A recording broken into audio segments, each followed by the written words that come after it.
닥치는 대로 읽어주마.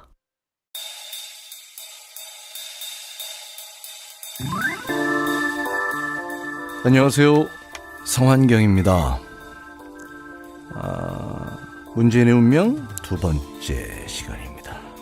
오늘이 녹음하는 지금 12월 14일 5시 거의 정각입니다. 지금 막 밖에서는 첫 번째를 업로드하고 있습니다. 업로드하면서 녹음하면서. 그리고 제가 첫 번째 시간 인사말에 바뀐 건 대통령밖에 없는 것 같다. 적폐 세력 뭐 그냥 다 그대로인 것 같다. 그렇게 얘기를 했었습니다. 근데 지금 방금 전에 속보가 떴네요. 최순실 25년 구형받았네요. 벌금은 1,100 얼마? 와우.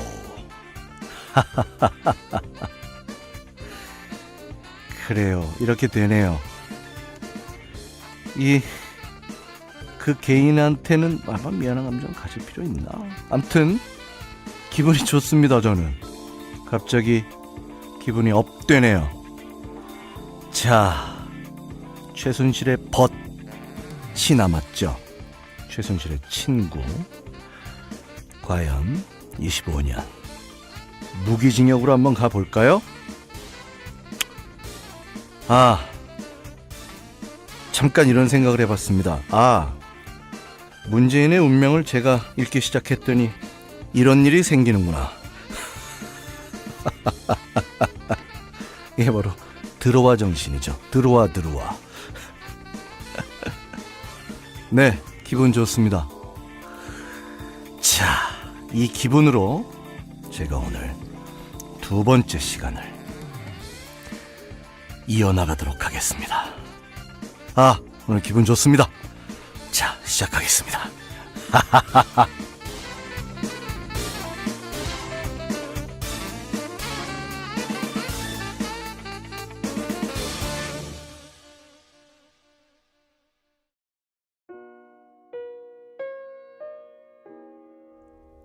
선배처럼 친구처럼.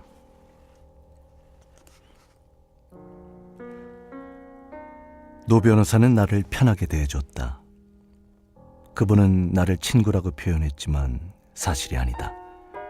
그 표현에는 사연이 있다. 대선을 치르던 2002년 나는 부산 선거대책본부장을 맡았다. 부산 선대본부 출범식에서 노 후보가 후보 연설을 하면서 그 표현을 쓰셨다. 사람은 친구를 보면 어떤 사람인지 알 수 있다고 하지 않습니까? 노무현의 친구 문재인이 아니고 문재인의 친구 노무현입니다. 이렇게 인사를 했다. 제가 아주 존경하는 나이는 저보다 적은 아주 믿음직한 친구 문재인이를 대친구로 돕는 사람을 정말 자랑스럽게 생각합니다.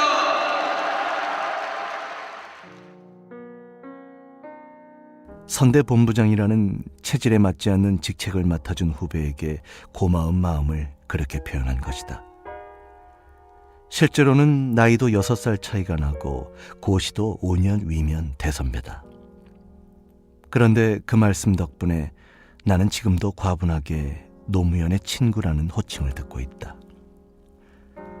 노 변호사는 처음부터 나를 많이 존중해줬다. 내게 늘 높임말을 썼다. 약간이라도 편한 높임말을 쓴 것은 내가 청와대에 들어가면서부터였다.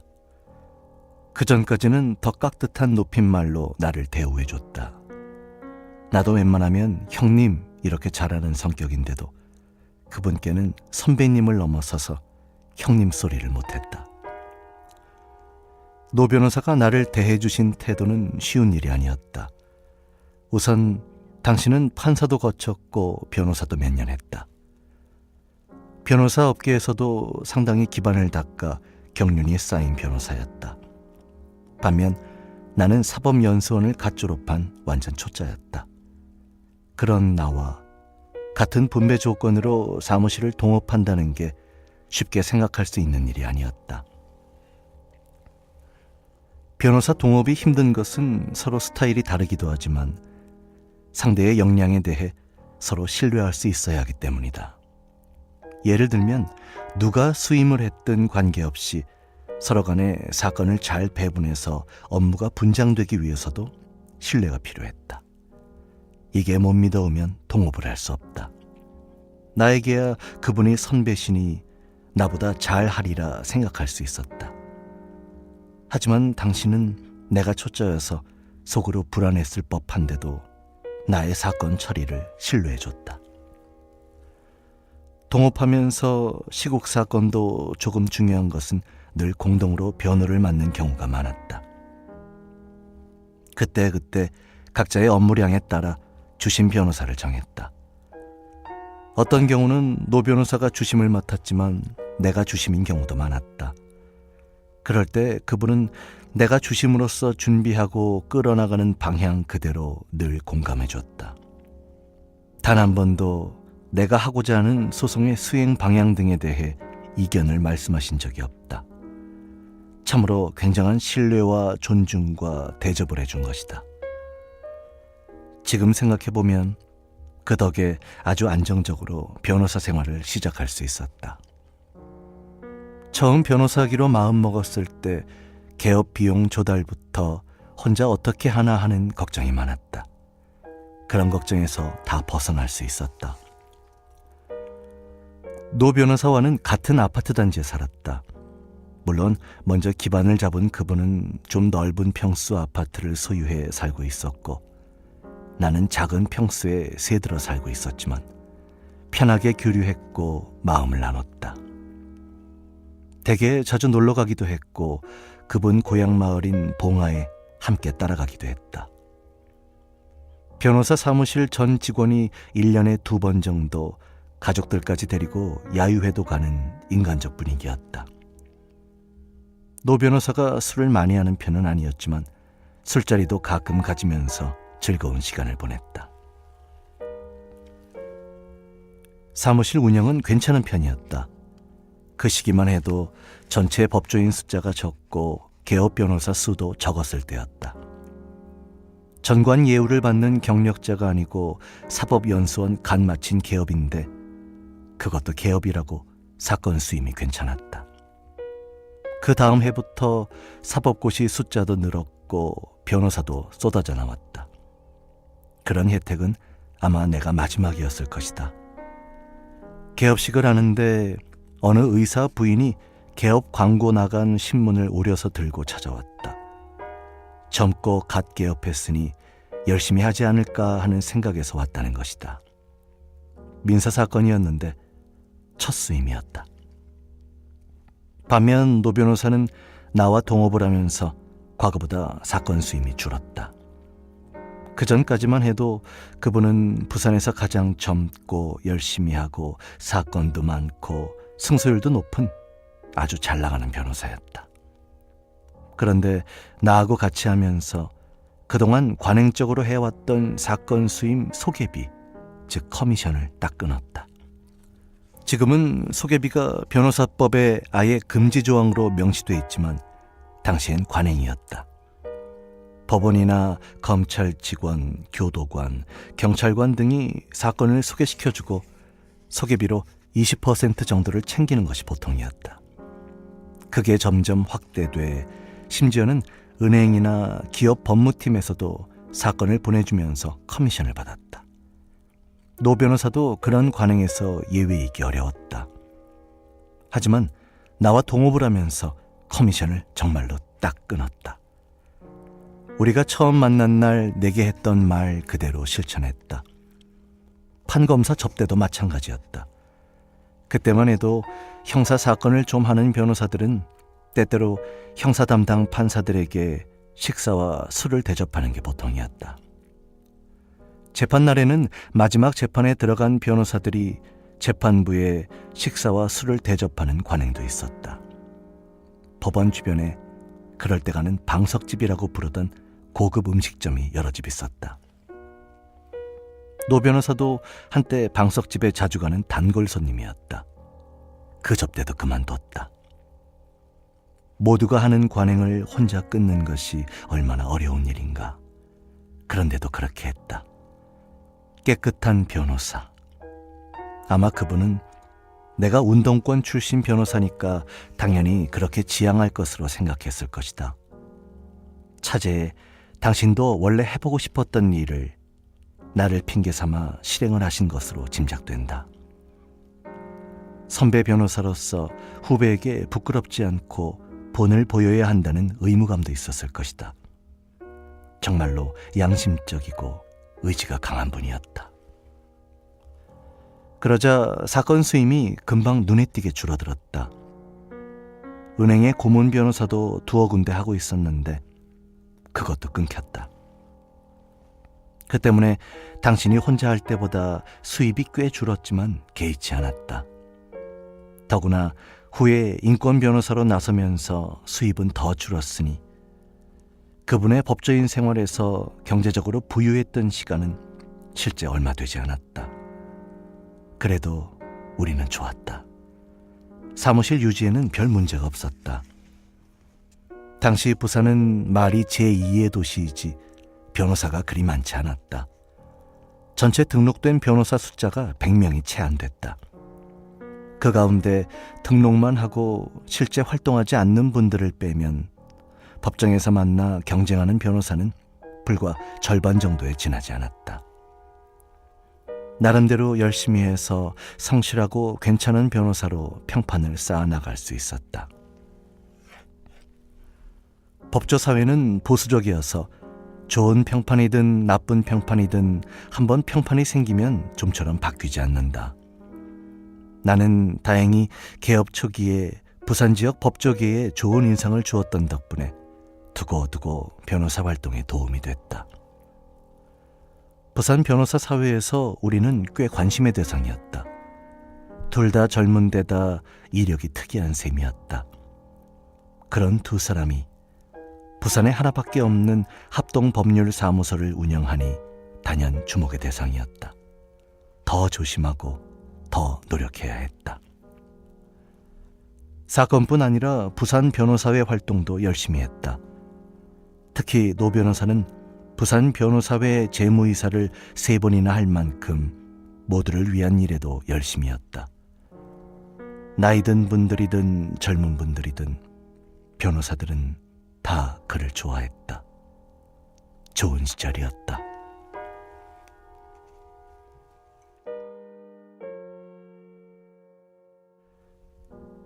인권 변호사의 길로.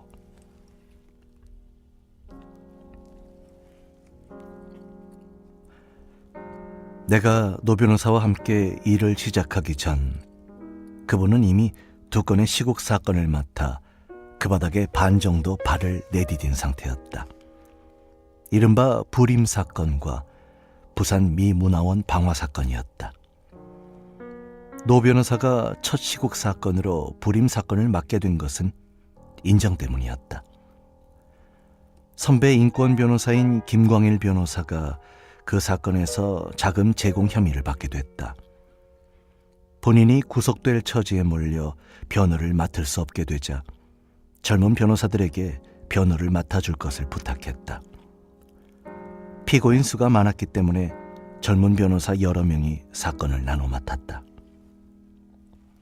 그러나 사건을 맡게 되자 가장 열심히 했고 변론을 주도했다. 피고인들이 당한 고문과 장기간의 불법 구금을 생생하게 폭로한 것도 노 변호사였다. 처음 맡은 시국 사건이지만 누구보다 치열하게 변론에 임했다. 그 때문에 얼마 후 미 문화원 방화 사건이 발생하자 또다시 공동 변호인단 참여를 요청받게 됐다. 이번에는 이돈명, 유현석, 황인철, 홍성우 변호사 등 서울의 쟁쟁한 인권 변호사들과 함께였다. 이 두 사건의 변론으로 그분 인생이 바뀌게 되었다. 두 사건으로 부산 운동권은 거의 일망타진되다시피 했다. 한마디로 쑥대밭이 됐다. 게다가 살벌한 50초여서 그때부터 1983년까지 부산에는 시국 사건이라고 할 만한 게 거의 없을 정도였다. 그러다가 83년 하반기에서 84년 초 학원 자율화 조치 등 약간 숨쉴 만한 사회적 공간이 생겼다. 애당초 무리한 조작 사건이었기 때문에 불임 사건 피고인들도 83년 말 모두 형집행정지로 석방됐다. 이들의 가세로 부산 지역의 제야 민주화 운동 세력은 활기를 되찾았다. 대학생들의 학생운동 사건과 노동 사건들이 터져나오기 시작했다. 엄혹한 탄압에 시달리는 노동자들이 근로기준법의 준수를 요구하거나 노조 결성을 추진하다가 집단 해고되는 사건들도 생겨났다. 이들이 우리를 찾아오기 시작했다. 처음부터 인권 변호사의 길을 걸으려고 작정했던 것은 아니었다. 그러나 우리를 찾아오는 사건을 피하지 않았고 그들의 말에 공감하면서 열심히 변론했다. 차츰 우리는 부산 지역 노동 인권 변론의 중심 역할을 하게 됐다. 부산 지역뿐 아니라 그때까지 인권 변호사가 없었던 인근의 울산, 창원, 거제 지역 사건까지 맡게 됐다. 그 지역들엔 노동 사건이 많았다. 오공에 대한 저항이 거세지면서 대학에서는 삼민투, 민민투, 자민투로 이어지는 조직 사건들도 생겨났다. 학생운동의 이념화 경향도 뚜렷했다. 부산과 서울의 학생운동 조직이 함께 기획한 부산 미문화원 점거농성 사건, 부산 상공회의소 점거농성 같은 사건들도 도맡았다. 어느덧 우리는 부산 지역의 대표적인 노동인권 변호사가 됐다. 우리 법률사무소는 부산을 중심으로 울산, 창원, 거제 등을 망라하는 지역의 노동인권 사건을 총괄하는 센터처럼 돼버렸다.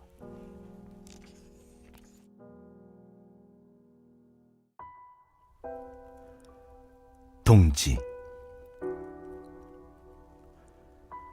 각종 시국 사건을 거의 도맡게 되면서 지역의 제야 인사들과도 가깝게 됐다. 그때 부산 제야를 이끈 분이 송기인 신부님과 작고하고 지금은 안 계신 부산 중부교회 최성목 목사님이었다. 소설가 요산 김정한 선생은 연로하셨지만 늘 우리를 격려해주고 중요할 땐 직접 나서주기도 했던 정신적 지주였다. 이분들을 중심으로 84년 무렵부터 제야 민주화 운동단체와 인권단체가 복원되기 시작했다. 석방된 불임 사건 멤버들이 주로 실무 역할을 맡았다. 84년에 처음 복원된 제야 민주화 운동단체가 공해문제연구소 부산지부였다. 공해문제연구소는 정호경 신부님이 이사장을 맡았고 최열 씨가 실무일을 꾸렸다. 부산에선 그 이름만 지부로 빌렸을 뿐 실제로 그쪽과 연계가 있었던 건 아니었다. 그때만 해도 민주화 운동을 직접 표방하기가 두려웠던 시기라 애둘러 반공해운동을 표방한 것이다. 물론 부산의 제야 인사들이 거의 다 모인 단체였다. 송기인 신부님이 대표를 맡았다. 처음에는 내가 먼저 발기인으로 참여를 했다. 정식 출범할 때 노 변호사도 함께 참여했다. 같이 이사직을 맡았다. 다음 해인 1985년 부산민주시민협의회, 약칭 부민협이 설립됐다. 서울의 민통련과 같은 성격이었다. 부산의 모든 재야를 망라하는 조직이었다. 부산 민주화 운동의 구심체를 마련한 것이다. 후에 87년 6월 항쟁을 주도한 국민운동본부도 부민협이 중심이 됐다. 부민협 대표도 송기인 신부님이 맡아주셨다. 탄압을 각오해야 했던 시기여서 3.1운동식으로 33명이 비장하게 대표 발기인으로 나섰다. 나는 노 변호사와 처음부터 발기인으로 참여했다. 나중에 상임위원도 맡았다. 노 변호사는 노동분과 위원장을 맡았고 나는 민생분과 위원장을 맡았다. 그것으로 둘 다 재야운동에 깊숙이 발을 내디뎠다. 노 변호사나 나나 개신교 신자는 아니었지만 나중에 만들어진 부산 NCC 인권위원회에도 인권위원으로 함께했다. 사람이 많지 않으니 민주화 운동단체나 인권단체에 두루 발을 걸치지 않을 수 없었다. 변호사로서의 의무나 사명이라고 생각했다. 시국 사건도 마찬가지였다. 도움의 손길을 필요로 하는 일을 마다할 수 없었다. 부산에 내려오면서 내가 꼭 인권 변호사가 되겠다, 이렇게 목표를 세운 적은 한 번도 없다. 노 변호사를 처음 만난 자리에서도 그렇게 말씀드렸다. 나는 내가 인권 변호사를 하겠다거나 그걸 목표로 삼고 있는 건 아닙니다. 그러나 그런 사건들이 올 경우에 피하지는 않을 겁니다. 그대로 했을 뿐이다. 달리 사건을 맡아주는 변호사들이 없으니 한번 사건을 맡게 되자 본물처럼 밀려들어왔다. 어쩔 수 없었다. 사건을 나눠서 따로 맡는 경우도 있었고 약간 중요한 사건은 공동으로 같이 맡았다.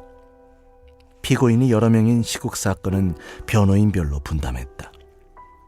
둘이 나란히 법정에 선 적도 많았다. 변호사로서 노 변호사나 나는 기질이나 성격보다도 사건을 다루는 자세와 태도 같은 게 잘 맞았다.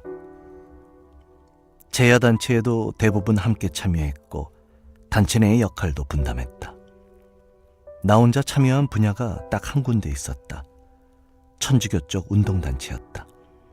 천주교 사회운동협의회, 천주교 정의구현 전국연합, 천주교 인권위원회, 천주교 정의평화위원회 등의 단체엔 나 혼자 참여했다.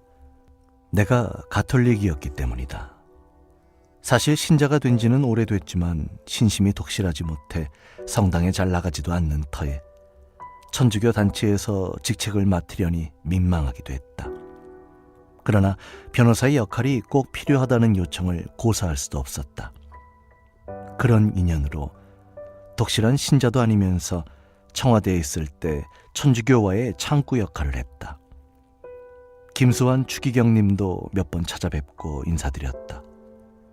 참여정부 때 추기경이 2명으로 늘었는데 그 일을 위해 노 대통령의 친서를 바티칸에 보내고 할 때 가교 역할을 했다.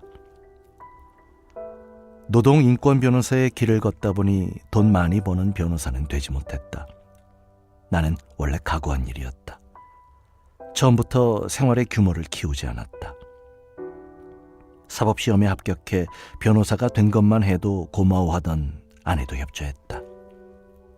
하지만 한때 수입이 괜찮았던 노 변호사는 쉬운 일이 아니었을 것이다. 수입이 준 만큼 생활비를 줄여야 했을 테니 누구보다 권양숙 여사님이 마음고생 많았을 것이다. 그러나 그때만 해도 약과였다. 노 변호사는 나중에 노동사건만 하면서 월 200만 원 봉급만 받아가기도 했다.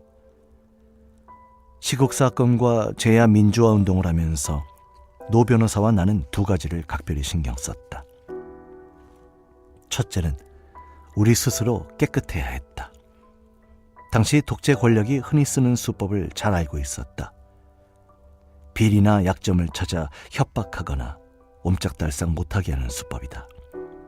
뒷조사로 탈세, 사생활 비리 등을 캐내 사람 망신 주는 것은 일도 아니었다. 자칫 잘못하면 신세 망치고 민주화 운동에도 누를 끼칠 수 있었다. 대의와 양심에 어긋나지 않게 절제하고 조심했다.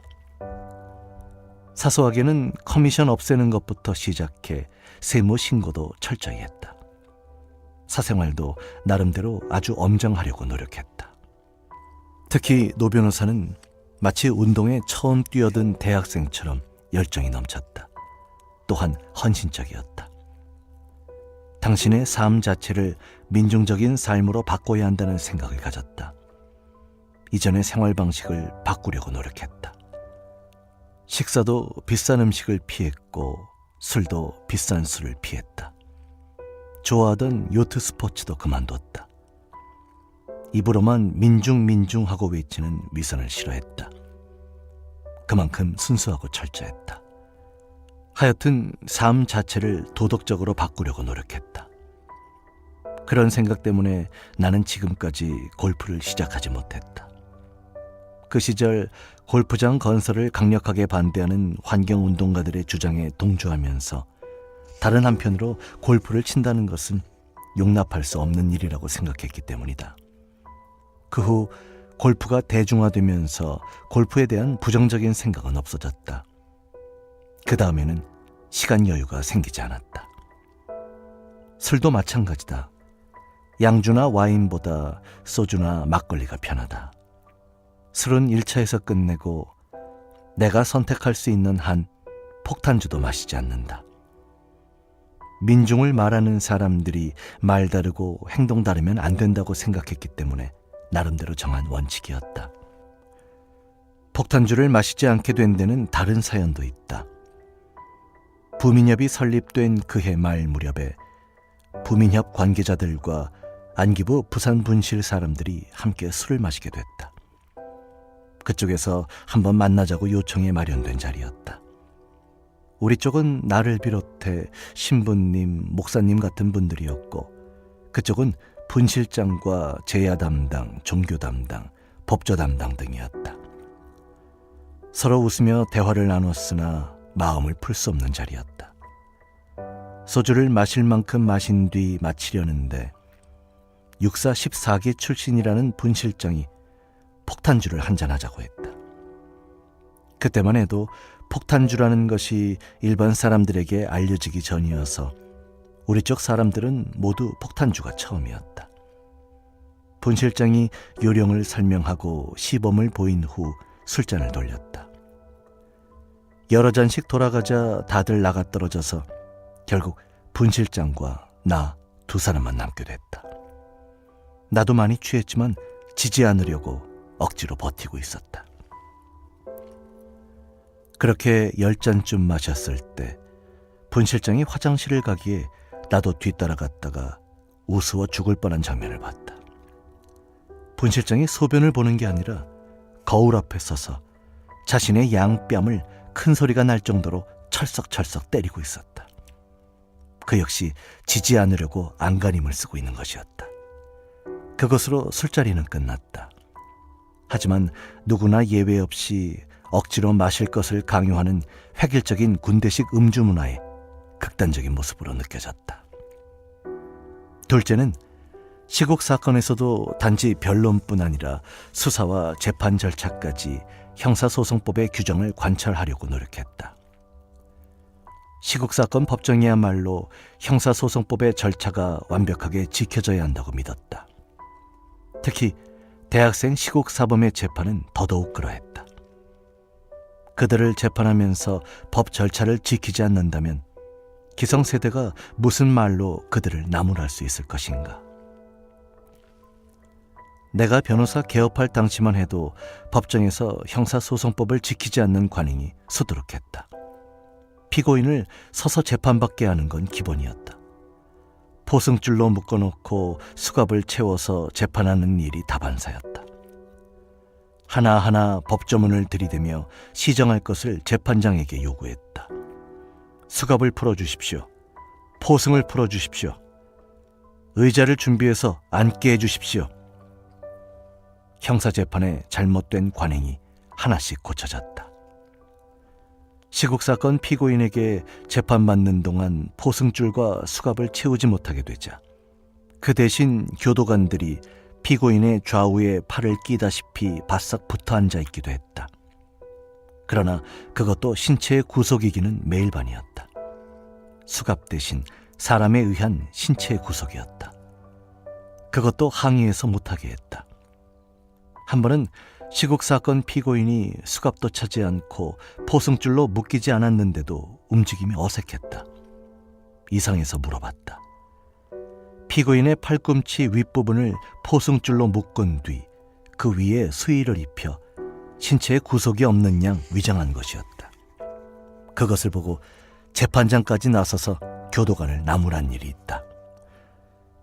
시국사건 재판에서 방청을 제한하기 위해 사법경찰이 미리 방청석을 차지하는 방법으로 방청객 입장을 막기도 했다. 그래서 재판장에게 방청석을 차지하고 있는 사법경찰들을 내보내줄 것을 요구했다. 그 요구를 받은 재판장이 방청객들의 신분을 확인하자 태반이 경찰임이 확인돼 함께 놀란 일도 있었다. 피고인의 모두 진술권을 놓고는 재판장 등과 여러 번 논쟁하기도 했다. 형사소송법 조문만으로는 안 됐다. 주석서와 법원 실무 제요의 법조문 해설까지 들이밀어 모두 진술권이 피고인의 권리임을 인정받았다. 우리는 검사의 반말 신문도 그냥 넘어가지 않았다. 재판장에게 주의를 주도록 요구했다. 특히 노 변호사는 검사가 피고인을 부당하게 윽박지르거나 반말을 하면 결코 좌시하지 않았다.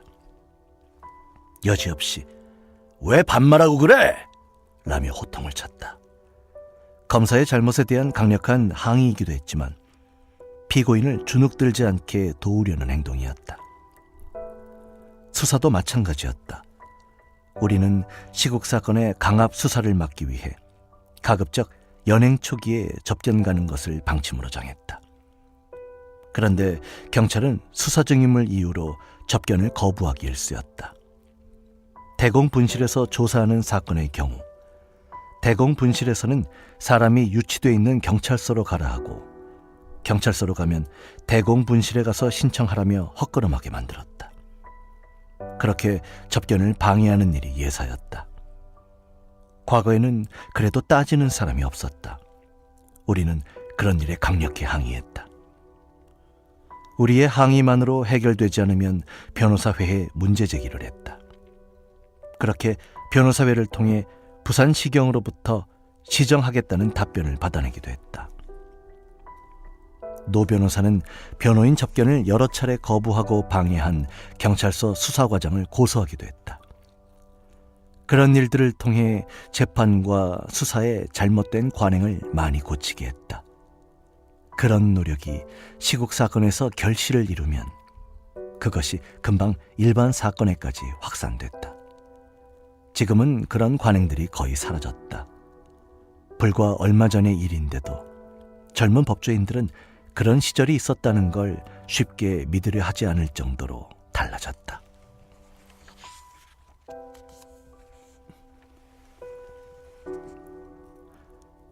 열정과 원칙. 그때의 노 변호사를 생각하면 참 치열했다는 생각이 든다. 마치 신앙을 처음 가지게 된 교인이 오래된 교인보다 더 신앙생활에 열정적인 것 같은 그런 모습이었다. 나는 변호사니까 내가 할 수 있는 행동에서는 여기까지다 라는 스스로 설정한 행동의 한계가 있었다. 나뿐 아니라 모두가 그랬다. 변호사는 변호사의 방식이 있다는 것이 일반적인 생각이었다. 노 변호사는 그렇지 않았다. 경계가 없었다. 옳다고 생각하는 그대로 실천하고 행동했다. 후일 정치인 노무현도 같았다. 공해문제연구소 부산지부가 출범하자 거기서 활동하는 사람들은 정보기관의 감시 대상이었다. 정보과 형사들이 사무실 앞에 진을 치다시피 하면서 실무자들의 활동을 감시하고 출입자들의 동태를 감시했다. 사무실에도 수시로 들락거렸다. 그러자 노 변호사는 변호사 사무실 방 한 칸을 연구소 사무실로 내줬다.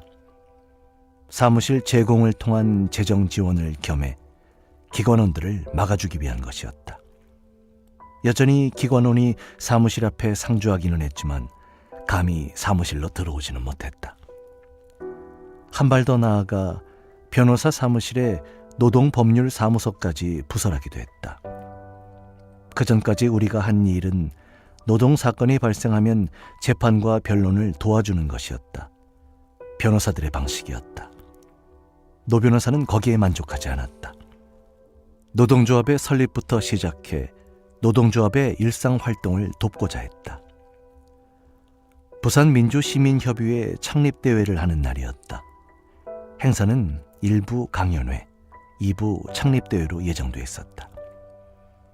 1부 강연 연사가 조갑재 씨였다. 그때까지만 해도 그는 국제신문 해직 기자로서 지역에서 좋은 평가를 받고 있었다. 경찰이 행사장인 강당을 원천 봉쇄해 일부 강연회부터 아예 들어가지 못하게 했다. 모두 경찰의 원천 봉쇄의 불법성을 규탄했다. 그래도 경찰이 꼼짝 않자 노 변호사는 대로 바닥에 그대로 드러누워 버렸다. 혼자서 구호를 외치며.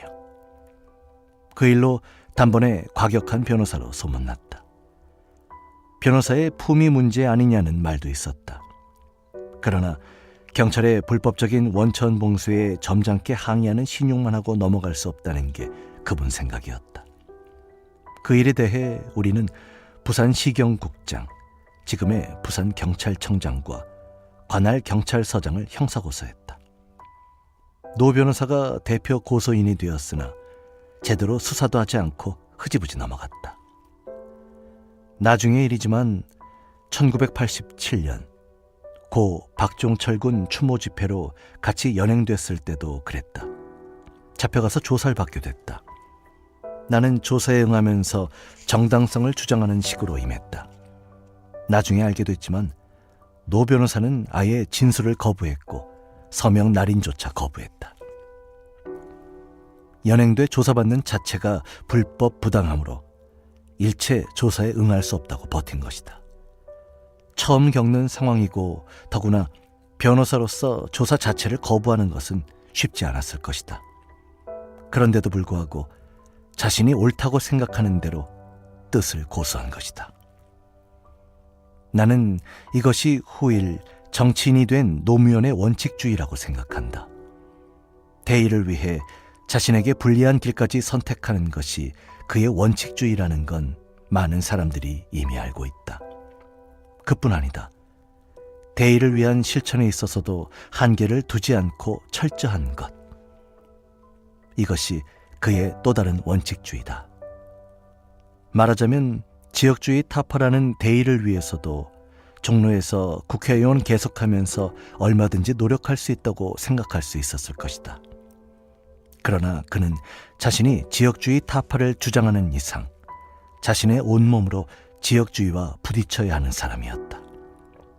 나는 이 점에서 그를 따라갈 수 없었다.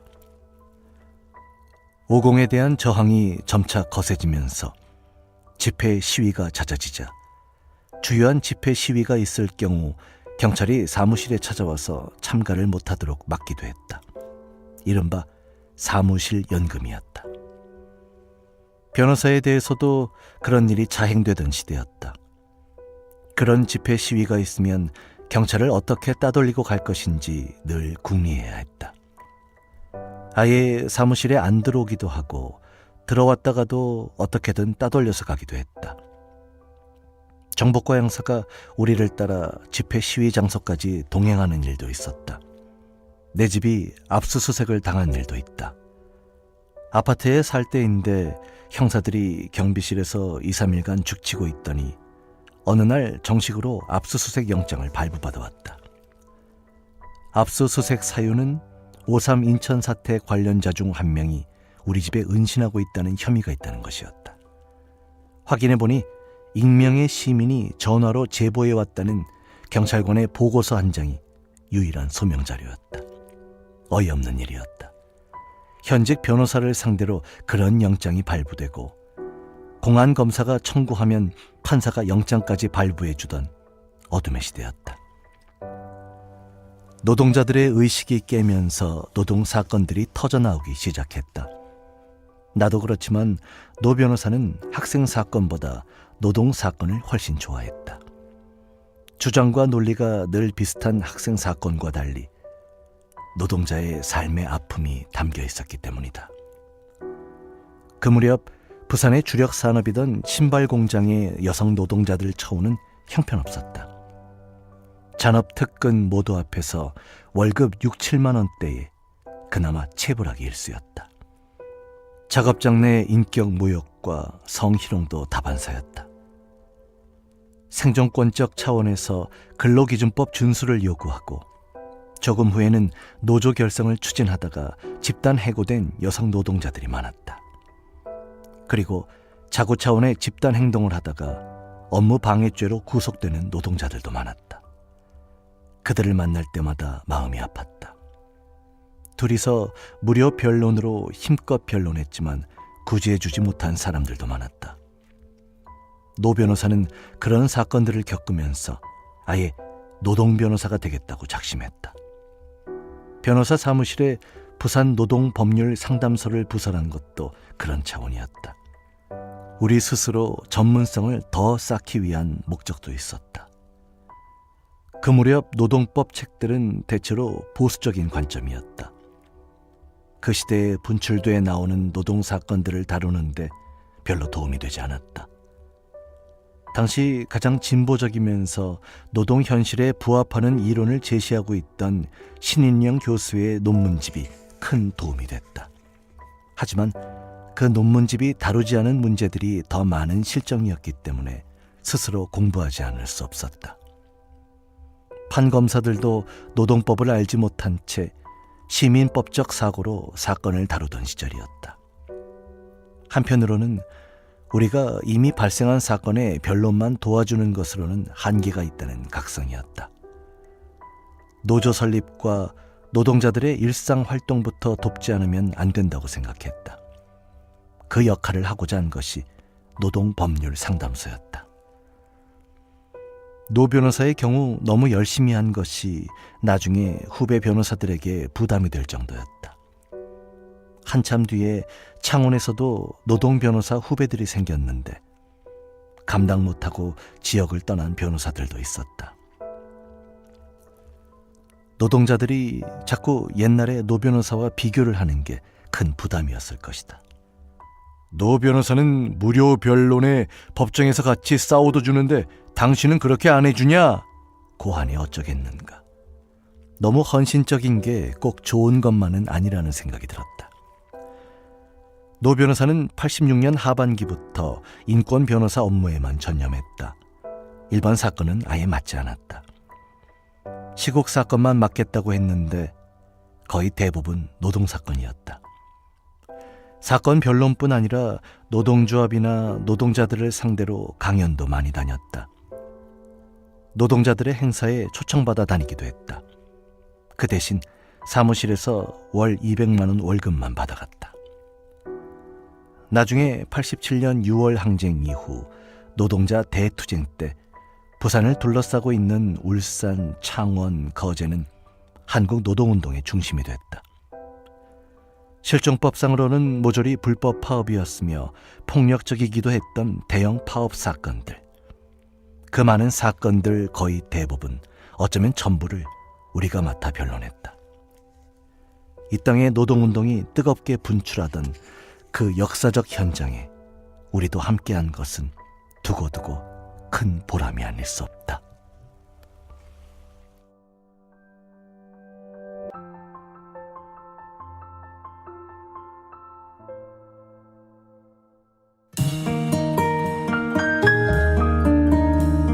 성완경의 슈퍼스타.